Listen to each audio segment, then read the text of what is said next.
Yes, there were some challenges, but it was just basically like you just keep doing what you're doing if it's working, as long as it's working. One of my mom's mottos that she had taught me was get ahead before you get behind, So like if I knew I'm going on vacation and I wanted to make, 8 hours of calls in a week, like the week before, I might need to make 16 hours of phone calls that week. So just trying to set everything up so that you don't get in that pattern of just dropping off.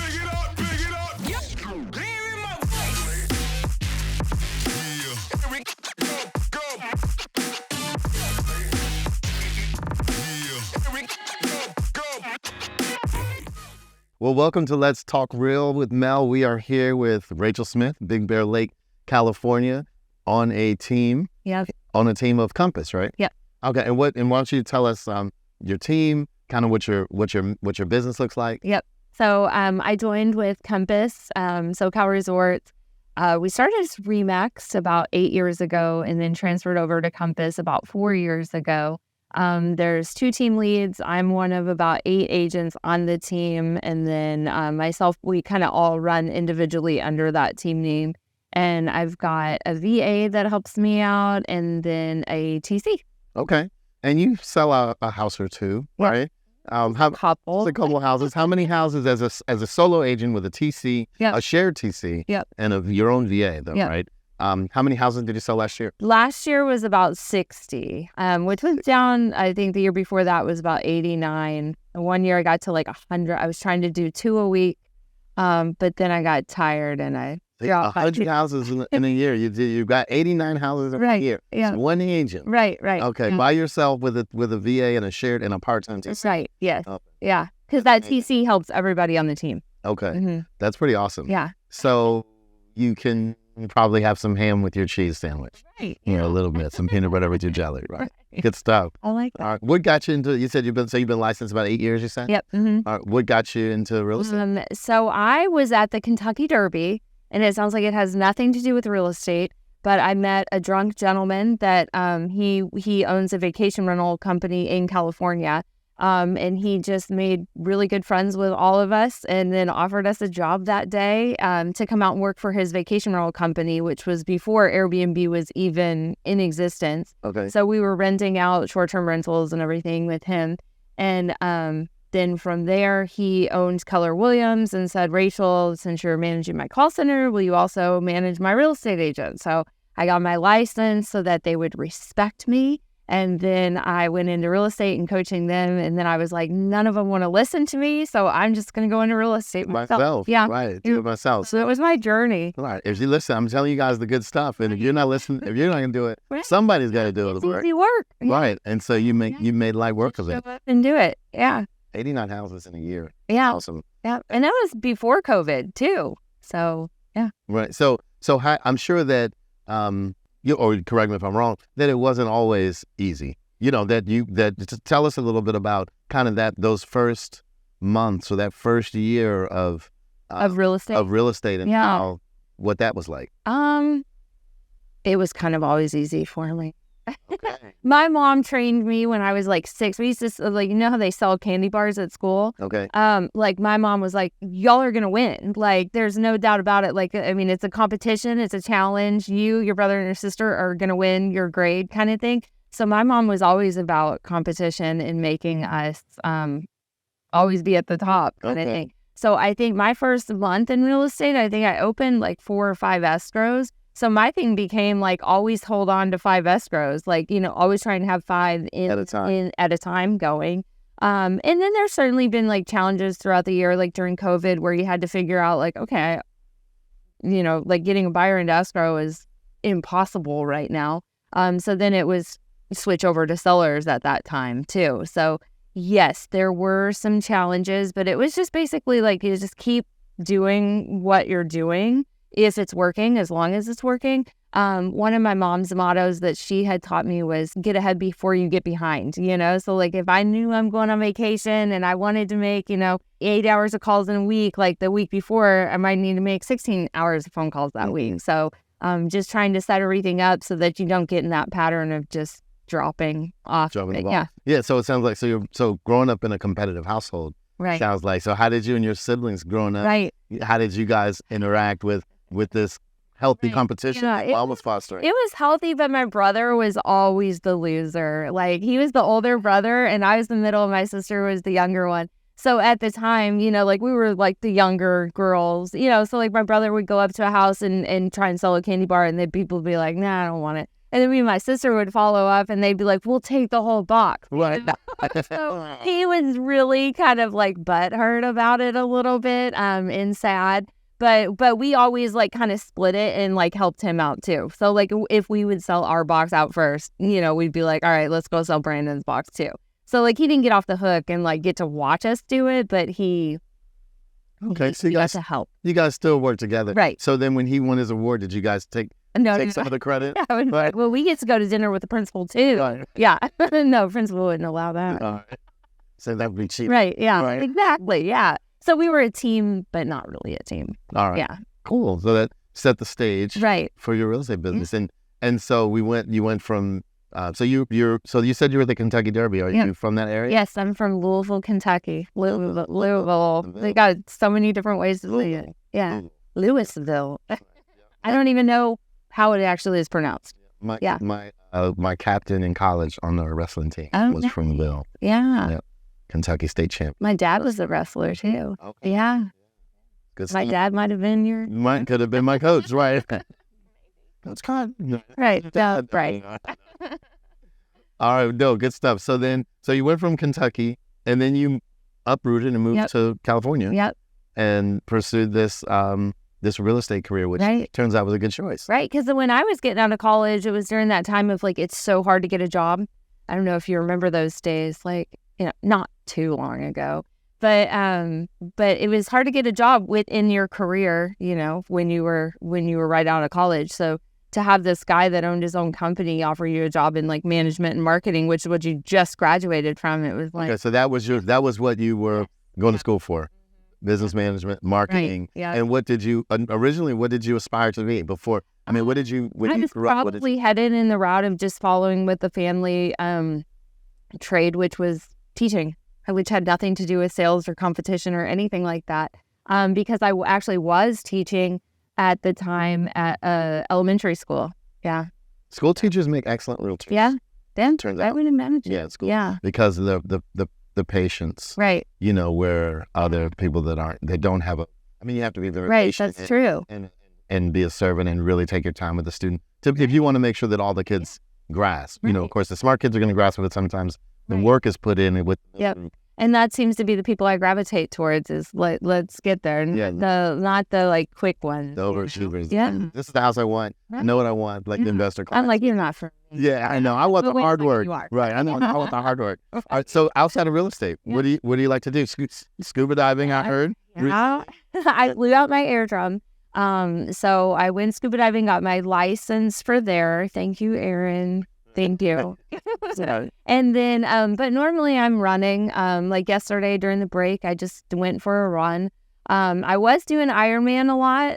So I did Ironman 5 times. Wow. What is that? What does that consist of? Yeah, it's a 2.4 mile swim, 120 miles on the bike, and then a marathon at the end of the day. So a very long day of working out. So you swim first for 2.5 miles, 2.4 miles. Yep. Then 2.4, that's it. Then how long on the bike? And then 112 miles on the bike. 112 miles on the bike. Yep.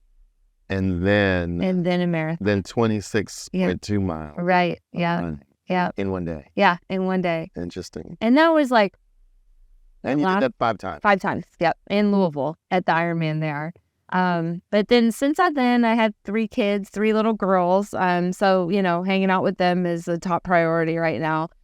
Which we like to go hiking, swimming. I was able to climb Mount Whitney last year. So that was a great highlight. Traveling. I love to travel. I've got a trip to Thailand coming up soon. So maybe I'll scuba dive. Maybe you will, right? Not so sure about this hobby just yet. No, yeah. Not too many Too people much are signing off on it. They're like, you might just not be good at it. Right. No, it's okay. And it's okay. It's fine. But no, that competitor in you won't allow that. Right. Yeah. You will tackle that and you. Oh, I have to do it again. I'll just go slow or going down. Oh, you just swam straight. Well, I was trying to keep up with people because I'm competitive. And then I burst my ear. So you see where it gets. Right. Those Joneses will get you in trouble every time. Oh, yeah. Even in the water. Right. Jones. Those Jones. Yeah. Right. Well, we we're competing with ourselves. Right. No, yeah. you get your big brother down there. Right. You wouldn't have to worry. Right. He would have been behind. Timing. Yeah. Because he has tubes in his ears and all kinds of ear problems. Right. Yeah. See? Brandon comes in handy. Right. You got to bring him around. Bring him around more often. Make yourself look good. Right. Yeah. You're just because I love you. Right. All right, so hiking, outdoor things with the girls. How old are the kids? I have a 3-year-old, which is just my favorite age in the whole wide world. Hilarious, says the funniest things. And she's all over my Instagram and social media too. And then I have a 7-year-old and a 9-year-old.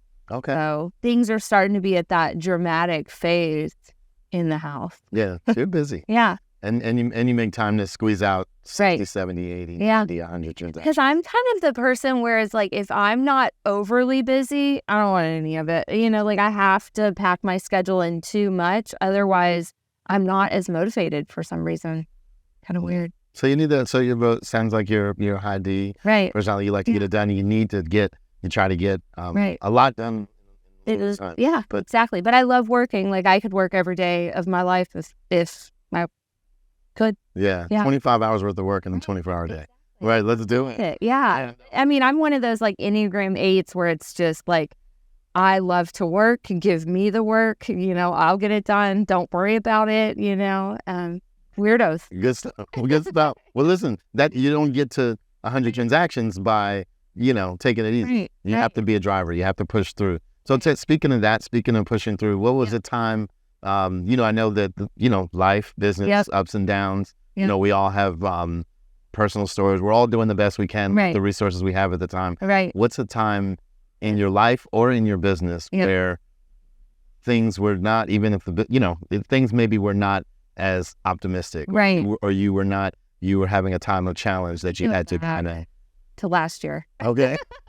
All right. Last year. Last year. So, I've been together with my my other person for 15 years. We were married for 7.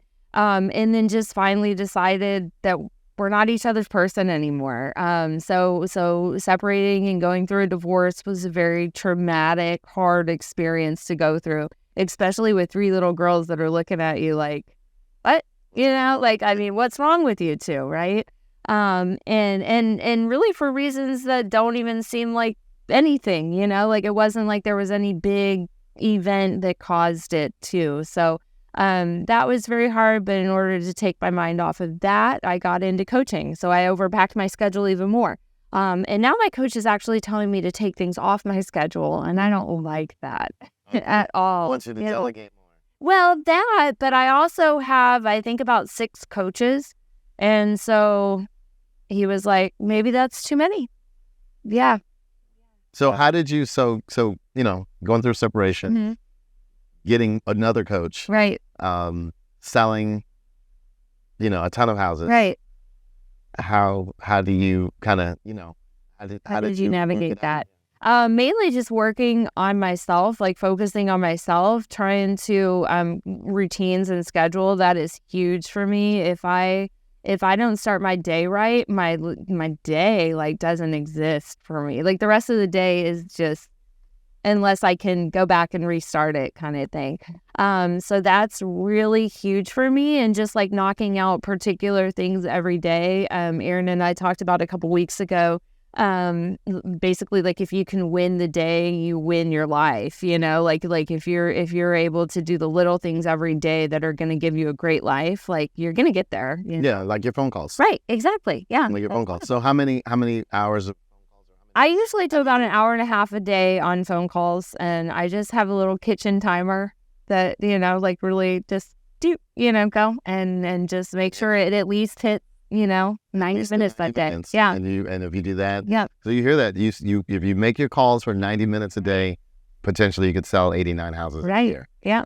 And follow through too, like doing what you say you're going to do. So like my biggest thing is what will drive me crazy if somebody says like, I'll send that to you in 1 hour, and then they don't send it for days, or, it's just like, well, why did you even tell me you're going to send it to me in 1 hour? You could have chose not to say that. Or just say, I'll send it to you. Yeah, exactly. Just don't put a time on it. Don't put a time. But if I say something, like, I will do it. Okay. Yeah. So that's important too. Very so important. The follow through. Yeah. I think a lot of people in this business and in a lot of business Right. just say things. Right. But that follow through is what helps you get the repeat business. Exactly. Because people know that you're going to do what you say. Yeah. Most of my sellers have been like, I was just with you because you didn't give up. Right. Like, you are relentless. And I'm like, thank you. Right. Yes, that's what I do. Right. Right. Yes. Thank you. More referrals, please. Right. Right. So at least someone gets me. Right. More referrals, please. Right. Exactly. Yeah. Thank Your you. friends and family. All right. Good stuff. So let me ask you. Oh, a quote of the day. Mm-hmm. Let me share a quote of the day. You have the. Okay. That's right. I was nervous. I had to come up. Yeah, to come up with a quote. We could do that too, but I'll share mine. I don't know what. If your teacher, coach, or mentor believes you can do something, you're more likely to do it. Gwen Moran at Fast Company. Yeah. What do you think about that affirmation? That, I mean, just like I've been reading a lot of books about your mind lately. And if your mind's already there, like, you're halfway there. Like, you're probably even over halfway there. You're like 80% of the way there. Like, if you can visualize it and think it, then you can do it and you can make it. And if you've got somebody else telling you, like, you're going to do it, like, even my mom, like, I was scared of my mom. She's like, you're going to sell out of those boxes of candy bars today. And I'm like, oh, I sure am. Well, I better. Yeah. Well, you better not bring any candy bars back in this house. I know. Right. Yeah. You're going to eat them all. Right. No, I'm going to. No, because then you got to pay $2 in. Then I got to pay Brandon for his box. No. But yes, I mean, somebody believing you is like much of the battle. Mm-hmm. Yeah. I think then that confidence that we get from, sometimes like with family, right? When you're kids, like one of the things that we learn at some of these events is, sharing your goals with the children, and then making them hold you accountable. And they say that, oh, they're looking at you, right? What is mommy doing? Is mommy making her phone calls, right? Because we want to go to Disney World. And that's what you said we'd do if you got these deals. Yeah, and that's what I did tell my kids we'd do. Yeah. So at dinner time, we usually talk about stuff like that, our goals for the day, our goals for the next day. They're 3 and 7 and 9. So they're just like, my goals to, yeah. But yeah, that's huge because they're definitely a product of making me want to do my work, is having 3 little girls watch you. Yeah, that's good stuff. Now, are you licensed in Kentucky as well, or just California? I'm licensed in California. I'm licensed in Kentucky. And then for some unknown reason, I just got licensed in Oregon because I get bored, so I'll go into educating myself. Yeah, so I started. That was the hardest license I've ever tried to get. And that one, I got that last year. And so you have a lot of your clients in California moving to Oregon. I have no reason to even have my Oregon license. At one point I was like, Bend sounds like a cool area, like a bigger area of Big Bear. So like similar to Big Bear, but it's bigger. So I thought maybe I'll move there. And so before I even visited it, I got my real estate license, and then I visited it and I was like, not really for me. So now I have my license in Bend. There we go. So listen, but you are doing transactions. Do you have a remote team or some affiliates in Kentucky or? Nope. I go back to Kentucky because I have an Airbnb back there that's right down the street from my parents' house. So it's kind of nice to fly in with the girls, walk to mom and dad's house, and hang out. I did that one because a lot of real estate licenses are kind of easy to get in certain states where it's like, just take this 10-question ethics quiz and you can have your license. So that was kind of the motivation behind it, was just, but I haven't done anything with it. I've got a great agent there that I refer everything to. So no. But in terms of Big Bear Lake, right, that's all you. Oh yeah, that's all me. Okay. Yeah. So if we wanted to buy a house in Big Bear Lake or in surrounding area, or sell a house, how would we reach you? On my Instagram, Rachael Smith Real Estate on Instagram. Spell it. Oh, Rachael right. Smith SMITH Real Estate. Okay. And then my phone number 909-744-2190, or my email is Rachael RACHAEL.Smith@compass.com. Okay, awesome. All right, we'll definitely give her a call. We appreciate it. All right. Well, thank you. All right.